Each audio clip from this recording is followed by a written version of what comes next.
Hello everyone, welcome back to tutor tips. आज है हमारा फ्री ट्यूशन का डे 15, जिसमें हम कवर करेंगे objectives of scientific management and principles of scientific management.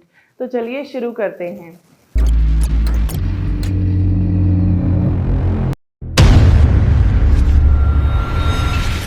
अच्छा, एक चीज़ और मैं आपको बताना चाहती हूँ, जो ऑब्जेक्टिव्स हैं साइंटिफिक मैनेजमेंट के, अगर आप इनको देख पा रहे हो तो आप इनको अंडरस्टैंड भी कर पा रहे होंगे कि ये वाले पॉइंट्स हमने बहुत बार रिपीट किए हैं। जैसे हमने मैनेजमेंट के बारे में पढ़ा था, मैनेजमेंट के फीचर्स के बारे में पढ़ा था, इंपॉर्टेंस के बारे में पढ़ा था, ठीक है। फिर उसके बाद हमने मैनेजमेंट का जो फंक्शंस हैं उनके बारे में भी हमने स्टडी किया। अब है साइंटिफिक मैनेजमेंट के फीचर्स भी हमने पढ़ लिए हैं। तो अब है हमारा टॉपिक यहाँ पे ऑब्जेक्टिव्स ऑफ साइंटिफिक मैनेजमेंट। मैं आपको ये वन बाय वन जो पॉइंट्स बताऊंगी बच्चे, ये सभी के सभी पॉइंट्स ना हमने पहले कवर किए हुए हैं, बहुत ही ज़्यादा इजी हैं, ठीक है। जैसे हमने मैनेजमेंट के बारे में पढ़ा था ना कि मैनेजमेंट क्या है, उसके क्या फंक्शंस हैं, क्या फीचर्स हैं, ठीक है। तो अगर अच्छी मैनेजमेंट होगी तो क्या होगा, ठीक है। तो उसी से ही रिलेटेड ये सारे के सारे पॉइंट्स हैं, ठीक है, जो बार बार रिपीट हो रहे हैं, क्योंकि साथ में क्या वर्ड है यहाँ पे, मैनेजमेंट, ठीक है। तो हम शुरू से लेके अब तक मैनेजमेंट के बारे में ही पढ़ते आ रहे हैं, इसके फीचर्स के बारे में, इंपॉर्टेंस के बारे में, सिग्निफिकेंस के बारे में, कैरेक्टरिस्टिक्स, ठीक है, ये सारी चीज़ें। तो सभी के सभी जो भी ये कंटेंट्स हैं ये किससे रिलेटेड है, इन पॉइंट से ही। तो अगर आपको पेपर में क्वेश्चन आ भी जाता है मैनेजमेंट के फीचर्स के बारे में, ठीक है, इंपॉर्टेंस, ठीक है, ये साइंटिफिक मैनेजमेंट के फीचर्स या इंपॉर्टेंस, तो आपने इन्हीं सभी पॉइंट्स को एक बारी गो थ्रू करना है, क्योंकि इनमें से ही वो सभी पॉइंट्स हैं जो बार बार रिपीट हो रहे हैं।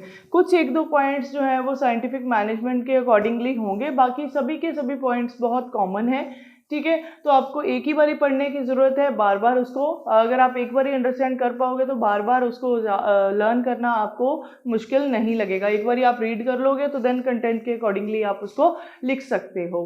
अब जैसे यहाँ पे पॉइंट है, ठीक है, ऑब्जेक्टिव्स ऑफ साइंटिफिक मैनेजमेंट, इसमें है अडॉप्शन ऑफ साइंटिफिक मेथड्स। इसका क्या ऑब्जेक्टिव है साइंटिफिक मैनेजमेंट का, कि इसमें बेसिकली क्या है, साइंटिफिक मेथड्स को अडॉप्ट किया गया है। ये नहीं है कि पास्ट एक्सपीरियंसेस को देखा गया है, एक्चुअल जो कैलकुलेशंस हैं उनके ऊपर बेस्ड है ये, ठीक है। तो साइंटिफिक मेथड्स में ये चीज़ आ जाएगी कि जो रूल एंड रेगुलेशंस बने हैं किसी भी काम को करने के लिए, किसी भी एक्टिविटी को परफॉर्म करने के लिए, जो क्राइटेरिया बना है, जो सेट ऑफ स्टैंडर्ड्स हैं, उनको अडॉप्ट किया जाएगा, ठीक है। उनके अकॉर्डिंगली वर्क जो है वो होगा।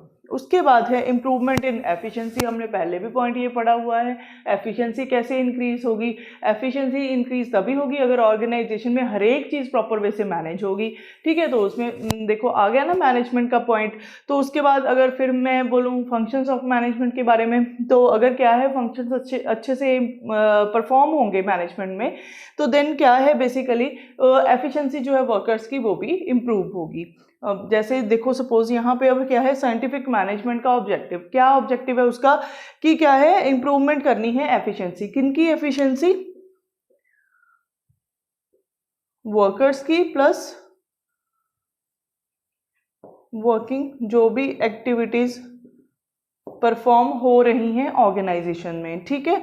तो उससे रिलेटेड है। अब जैसे ही मैंने आपको एफिशिएंसी के बारे में भी बताया था, एफिशिएंसी क्या होती है, जब टाइमली बेसिस पे वर्क जो है with minimum to minimum cost पूरा होता है, ठीक है, वो एफिशिएंसी होती है। तो जब क्या है, सेट ऑफ स्टैंडर्ड्स के accordingly scientifically with calculations with rule and regulations जो भी पर्टिकुलर वर्क है उसको परफॉर्म किया जाएगा, तो देन ऑब्वियसली गलतियाँ कम होंगी, तो देन क्या है, हमारी कॉस्ट भी कम होगी, वेस्टेज कम होगी, एफिशिएंसी इंप्रूव होगी। उसके बाद है इंक्रीज इन प्रोडक्शन, ठीक है। तो साइंटिफिक मेथड्स के अकॉर्डिंगली एफडब्ल्यू टेलर ये कहते हैं कि अगर हम क्या है साइंटिफिक मेथड्स को हम यूज़ करते हैं, ठीक है, अपनी ऑर्गेनाइजेशन में, ऑर्गेनाइजेशन के हर एक डिपार्टमेंट में, तो देन क्या है, एक तो एफिशिएंसी इंक्रीज होगी, प्लस हमारी प्रोडक्टिविटी भी इंक्रीज होगी। अब यहाँ पे जो वर्ड है लिखा हुआ प्रोडक्शन, इंक्रीज इन प्रोडक्शन, इसका मतलब है कि जहाँ पे प्रोडक्ट प्रोड्यूस हो रहा है, बन रहा है, वहाँ पे उसकी बात करी गई है कि अगर साइंटिफिक मेथड्स का यूज़ होगा, ठीक है, प्रॉपर जो है स्टैंडर्ड्स बने हुए हैं या प्रॉपर रूल्स हैं, प्रॉपर मेथड्स को, अगर प्रॉपर टेक्निक्स को यूज़ किया जाएगा काम करने के लिए, तो देन प्रोडक्शन ऑटोमेटिकली इंक्रीज़ होगी। वो कैसे इंक्रीज़ होगी? अब देखो, अगर तो क्या है कि एक पर्टिकुलर अगर एक डिपार्टमेंट है, ठीक है, उसमें जो एक पर्टिकुलर टेक्निक जिनकी ज़रूरत है, अगर वो चीज़ प्रॉपर वे से यूज़ हो रही है तो हमारी वेस्टेज कम होती जाएगी, प्रोडक्शन इंक्रीज़ होती जाएगी। अगर सपोज़ मैं आपको एक एग्जांपल देती हूँ, हमारी ऑर्गेनाइजेशन में क्या है, पेंसिल्स प्रोड्यूस होती हैं, पेंसिल्स बनती हैं, ठीक है जी। अब अगर पेंसिल्स को बनाने के लिए प्रॉपर मशीनरी हमारे पास नहीं है, या प्रॉपर टेक्निक्स के बारे में हमें पता ही नहीं है कि किस तरीके से मतलब हम अपनी प्रोडक्शन इंक्रीज कर सकते हैं या टाइमली बेसिस पे अपने ऑब्जेक्टिव्स को अचीव कर सकते हैं, जिसमें क्या है कि हमने प्रोडक्टिविटी ही बढ़ानी है अब, ठीक है। तो अगर ये चीज़ें नहीं होंगी या प्रॉपर मेथड्स नहीं होंगे उस पर्टिकुलर वर्क को करने के लिए, उस पेंसिल को बनाने के लिए, तो देन क्या होगा, वेस्टेज ज़्यादा होगी। अब वेस्टेज का कारण भी क्या हो सकता है, जो हमारे लेबर फोर्स हैं या वर्कर्स हैं उनमें स्किल नहीं है, ठीक है, या फिर हमने उनको ट्रेनिंग नहीं प्रोवाइड करी, प्लस जो मशीनरी उस पर्टिकुलर प्रोडक्ट को बनाने के लिए चाहिए वो हमारे पास अप टू डेटेड नहीं है, या हम ये कह सकते हैं कि वो बहुत ही ज़्यादा पुरानी हो चुकी है या वो बार बार ख़राब हो रही है। तो उससे क्या होगा, क्या प्रोडक्शन होगी? वो प्रोडक्शन जो है वो इंक्रीज तो क्या, वो अच्छे से जो पर्टिकुलर प्रोडक्ट बनाना है वो भी नहीं बन पाता।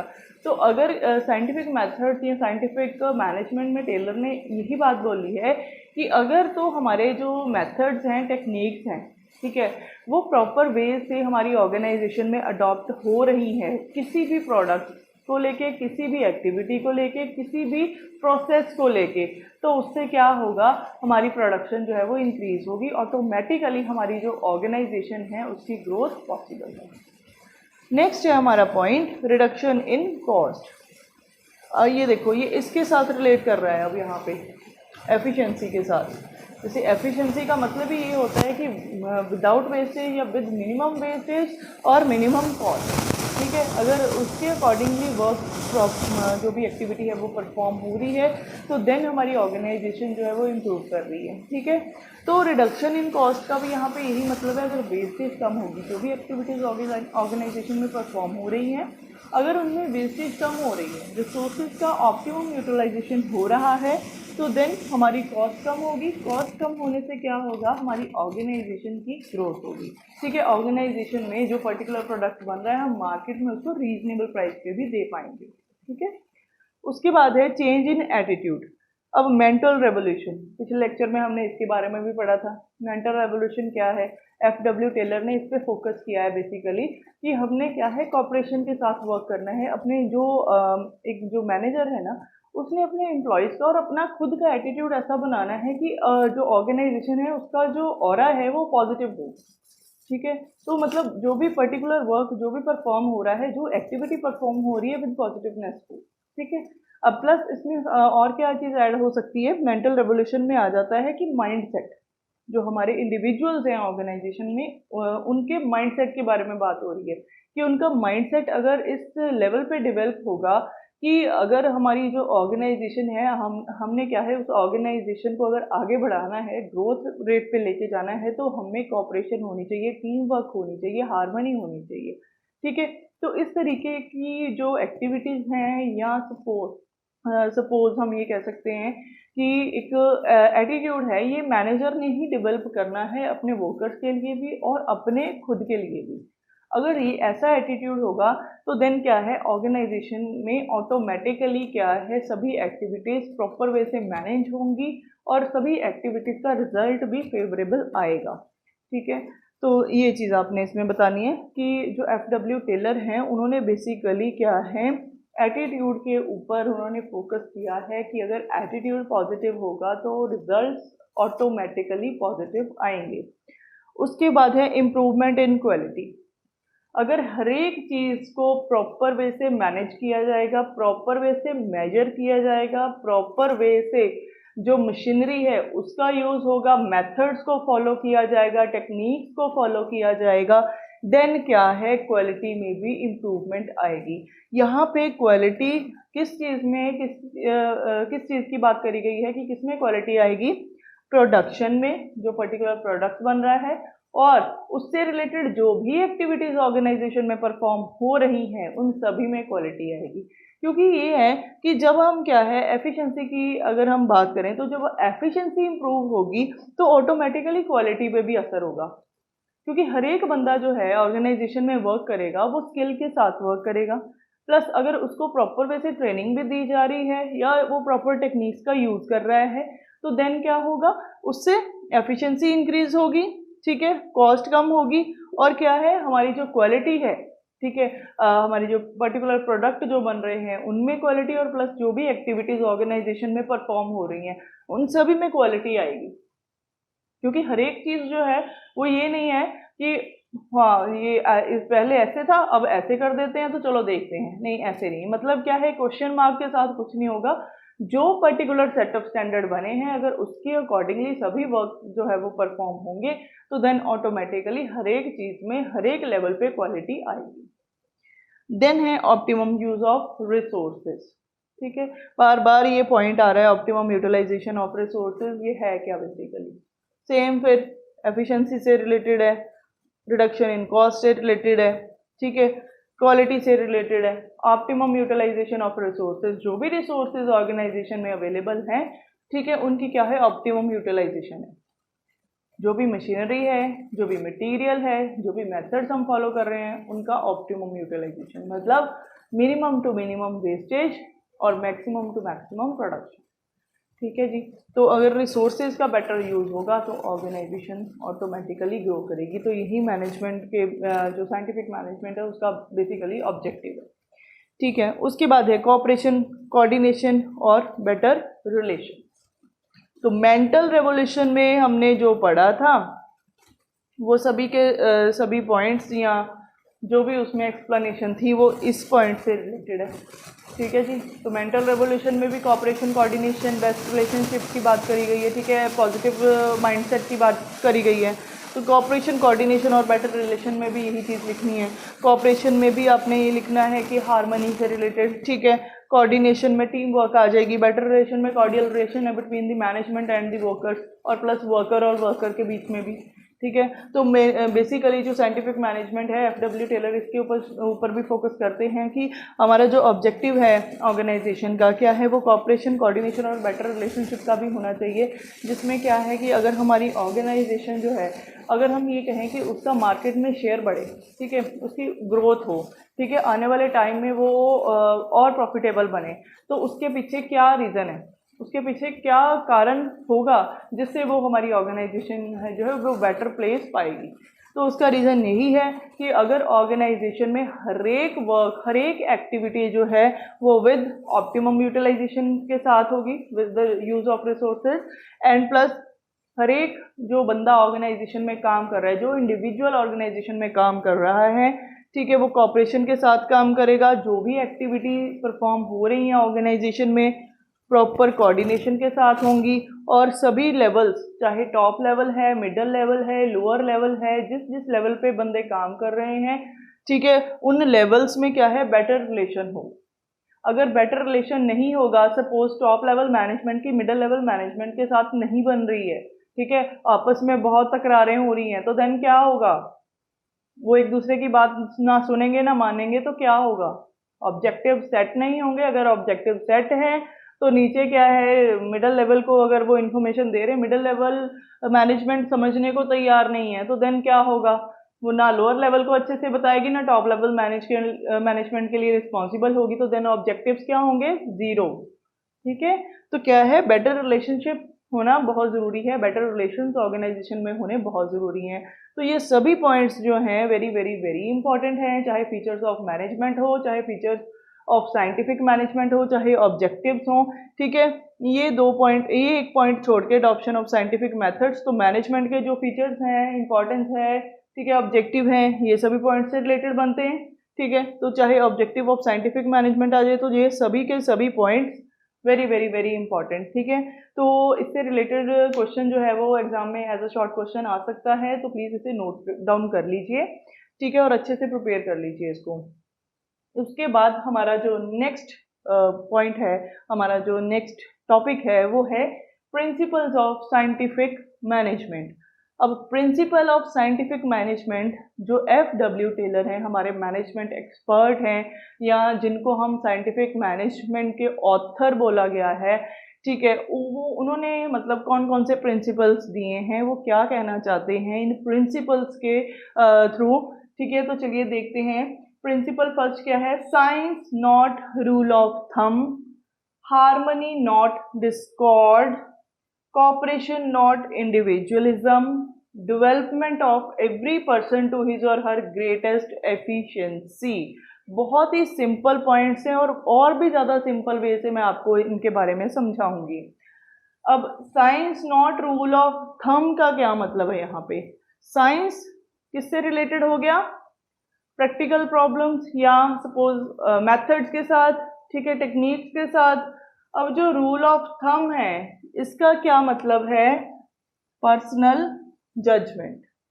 ये मैंने ना डिफरेंट करके इसका मीनिंग लिखा है सो दैट आपको अंडरस्टैंडेबिलिटी हो जाएगी इन टर्म्स की, ठीक है। तो साइंस में आप क्या लिखोगे? Methods, decision should be made on science या फिर scientific analysis and cause and effect relationship. तो बेसिकली साइंस में यही चीज आएगी, ठीक है।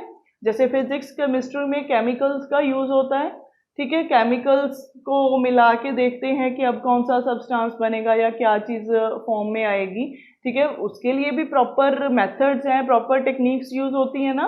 तो बेसिकली साइंस का वही मतलब है यहाँ पे भी कि अगर ऑर्गेनाइजेशन में भी कोई एक्टिविटी परफॉर्म हो रही है, चाहे छोटी सी एक्टिविटी है, सपोज अगर कोई हम ये कह सकते हैं कि कोई पेपर वर्क भी क्यों ना हो, तो उसको भी एक सीक्वेंस में लगाना चाहिए सो दैट जब उसकी ज़रूरत पड़े तो वो पेपर जो है या जो भी वो डाटा हमने इकट्ठा किया है, अगर वो प्रॉपर मैनर में एक सिस्टम में अगर वो प्रॉपर चीज़ हमारे पास हमने संभाल के रखी है तो ज़रूरत पड़ने पर उस चीज़ का यूज़ अच्छे से हो सके और आसानी से हमें वो मिल जाए विदाउट एनी डिले, ठीक है जी। तो रूल ऑफ थंब क्या कहता है? Personal judgement. अब एक बंदा जो है वो उसकी स्किल अच्छी है कि मतलब अगर जगह जगह पे सामान पड़ा है या जगह जगह पे पेपर्स पड़े हैं तो उसको ये पता है कि कौन सा पेपर किस जगह पे पड़ा है, ठीक है, मतलब कौन सा डाटा जो है मैंने किस पर्टिकुलर फाइल में लगाया है सपोज, ठीक है। तो वो उसकी पर्सनल एक्सपीरियंस हो गया, उसके अकॉर्डिंगली वो कहता है कि ये तो बहुत ईजी है काम करने के लिए, ये हो जाएगा। लेकिन ये जरूरी नहीं है कि दूसरा बंदा भी वैसा ही हो, ठीक है। हो सकता है दूसरे बंदे को ये आदत हो कि हर एक जो भी पर्टिकुलर डाटा उसके पास है उसका उसने रिकॉर्ड बनाया हुआ है और वन बाय वन क्या है फाइल में पेपर लगाए हुए हैं, ठीक है। जो भी डाटा उसने उसको चाहिए, जो भी फाइल वर्क उसने किया है वो इस वे से किया है। तो ये क्या है? पर्सनल जजमेंट है या अपना पर्सनल एक्सपीरियंस है। तो वो चीज टेलर कहते हैं कि ये चीज हमारी ऑर्गेनाइजेशन में नहीं होनी चाहिए बेसिकली, कि रूल ऑफ थंब नहीं होना चाहिए। रूल ऑफ थंब की जगह पर क्या है? साइंस एप्लीकेबल होनी चाहिए, कि मतलब पर्सनल एक्सपीरियंसेस को छोड़ के प्रॉपर मेथड और टेक्निक्स पे फोकस करना चाहिए, कि हर एक चीज, छोटी से छोटी चीज, छोटी से छोटी एक्टिविटी जो है वो एक मैनर में, एक सिस्टम में हो, ना कि क्या है कि मतलब उसका कोई रिकॉर्ड ही ना हो, या फिर मतलब वो जो चीजें हैं वो उथल पुथल होके पड़ी हैं या उसका कोई प्रॉपर कॉर्नर नहीं है, प्रॉपर सेटअप नहीं है, ये चीज नहीं होनी चाहिए। और प्लस जो भी डिसीजंस हैं, ठीक है, वो जजमेंटल नहीं होने चाहिए। ऑर्गेनाइजेशन में अगर एक मैनेजर की हम बात करें तो जो भी डिसीजन मेकिंग है it should be with cause and effect relationship, technique और मेथड्स उसके अकॉर्डिंगली होने चाहिए। ये नहीं है कि पिछले साल हमने इतना ग्रो किया था आगे भी हम इतना करेंगे, मतलब वो चीज़ जो हम ये कह सकते हैं जिसको मेजर नहीं किया जा सकता, या सपोज अपने एक्सपीरियंस को जो है उसको नहीं हमने इसमें इन्वॉल्व करना, ठीक है। एक्चुअल में क्या कॉज एंड इफेक्ट रिलेशनशिप है, क्या करने से क्या होगा, एक्चुअल में एनालिसिस करके ऑब्जर्वेशन करने के बाद जो रिजल्ट निकल के आएगा उसके ऊपर वर्क करना है, ठीक है। उसके बाद है हार्मनी नॉट डिस्कॉर्ड, ठीक है। अब इसका यहाँ पे ये मतलब है, हार्मनी का मतलब क्या हो गया? Relationship between worker and management should be cordial, मतलब म्यूचुअल कोलैबोरेशन है। तो डिस्कॉर्ड का मतलब यही है कि अगर क्या है कंफ्यूजन्स होंगी, ठीक है, या आपस में लड़ाई झगड़े होंगे, ठीक है। तो बेसिकली टेलर ने इसी पे फोकस किया है। प्रिंसिपल ऑफ साइंटिफिक मैनेजमेंट क्या कहता है कि ऑर्गेनाइजेशन में क्या होना चाहिए? हार्मनी होनी चाहिए, कि जो भी रिलेशंस है मैनेजर्स के प्लस वर्कर्स के, ठीक है, should be in smooth way, ठीक है, स्मूथ सेंस उसमें होने चाहिए। ये नहीं है कि मतलब वर्कर्स जो हैं उनका माइंडसेट अपने मैनेजर्स के लिए ऑपोजिट है, ठीक है, और मैनेजर जो है वो क्या है, जस्ट फोकस कर रहा है कि हाँ भाई मैं हूँ भाई, मैं ही ये काम कर सकता हूँ और कोई नहीं कर सकता, या मेरे करके ही ये पर्टिकुलर ऑर्गेनाइजेशन चल रही है, वर्कर्स का कोई लेना देना नहीं, या कुछ भी। मतलब माइंडसेट जो है वो क्या है, अपोजिट नहीं होने चाहिए एक दूसरे के। वो मतलब हम ये कह सकते हैं कि जैसे लड़ाई झगड़े वाले नहीं होने चाहिए, या सपोज यहाँ पे हम ये कह सकते हैं कि ऑपोजिशन नहीं होनी चाहिए। अगर सपोज एक मैनेजर ने कोई गाइडलाइन दी है या सपोज कोई मेथड के बारे में बताया है कि इसके अकॉर्डिंगली वर्क होना चाहिए, तो देन क्या है, वही चीज़ वर्कर्स के द्वारा अडॉप्ट भी होनी चाहिए। कोलेब्रेशन के साथ वर्क होना चाहिए, टीम में वर्क होना चाहिए, ठीक है, म्यूचुअल अंडरस्टैंडिंग के साथ वर्क होना चाहिए। अगर सपोज मैनेजर के पास एम्प्लॉयज़ आ रहे हैं, ठीक है, उनको कोई प्रॉब्लम है regarding any working condition of that particular organisation, ठीक है, वेंटिलेशन नहीं है या सपोज लाइटनिंग नहीं है, तो मतलब क्या है, उस चीज़ के बारे में मैनेजर को भी सुनना चाहिए और एक्चुअल में उस प्लेस पे जाके देखना भी चाहिए कि एक्चुअल में उनको प्रॉब्लम आ रही है या नहीं। अगर वो ये इस चीज़ को अंडरस्टैंड करेगा तो एम्प्लॉय भी इसको अंडरस्टैंड करेंगे, ठीक है। तो अगर मैनेजर उनकी प्रॉब्लम को सॉर्ट आउट करेगा तो ऑब्वियसली एम्प्लॉयज़ भी जो है बेटर रिजल्ट्स देंगे मैनेजर को, जो ऑर्गेनाइजेशन की ग्रोथ के लिए बेटर है, ठीक। उसके बाद है कॉपरेशन नॉट इंडिविजुअलिज्म। तो ये बेसिकली हार्मनी से ही रिलेटेड है, ठीक है, हार्मनी और नॉट डिस्कॉर्ड से ही रिलेटेड है। कॉपरेशन नॉट इंडिविजुअलिज्म में यही आएगा कि जो हमारा इंटरेस्ट है, लाइक इंडिविजुअल इंटरेस्ट जो है वो मतलब क्या है, जर्नल इंटरेस्ट में कन्वर्ट होना चाहिए, कि मतलब हर एक बंदा जो है अपनी टीम के साथ ही चले और अपने जो भी उसने ऑब्जेक्टिव सेट किए हैं, मतलब ऑर्गेनाइजेशन में जो भी ऑब्जेक्टिव सेट हुआ है, टूवर्ड दैट फोकस होना चाहिए, ठीक है। सबका मतलब सबका एम क्या होना चाहिए, अपनी ऑर्गेनाइजेशन को ग्रो करने का, ठीक है, इंडिविजुअलिज्म नहीं होना चाहिए यहाँ पे, ठीक है जी। अब कॉपरेशन जो है उसमें म्यूचुअल अंडरस्टैंडिंग भी आ जाती है, म्यूचुअल हेल्प भी आ जाती है, ठीक है जी।